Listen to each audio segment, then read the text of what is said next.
அரசுடைய திட்டத்தை யார் யார் பயன்படுத்தணுன்ற விவசாயே இல்லாம போயிடுச்சு. தகுதி இல்லாதவங்களாம் பயன்படுத்திட்டு இருக்காங்க. சேலம் மாவட்டம் இடங்கணச்சாலை நகராட்சி உறுப்பினர் மு. விஜயா இவங்க கலைஞர் மகளிர் உரிமை தொகை திட்டத்துல மாதம் 1000 ரூபாய் வாங்கிட்டு இருக்காங்க. ஆனா மகளிர் உரிமை தொகை திட்டத்தின் விதிமுறைகள் என்ன சொல்லுதுன்னா, இப்ப நீங்க பாக்குற இந்த போட்டோல ஏதாவது ஒரு தகுதி இருந்துச்சுன்னா கூட மகளிர் உரிமை தொகை வாங்க தகுதி இல்ல. ஆனா மு. விஜயா இவங்க நகராட்சி தேர்தலில் போட்டியிட்டு ஜெயிச்சிருக்காங்க. இவங்க மட்டும் மகளிர் உரிமை தொகை எப்படி வாங்குறாங்க?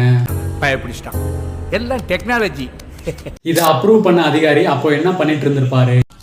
10,000 ரூபாய் கரெக்டா இருக்குமா?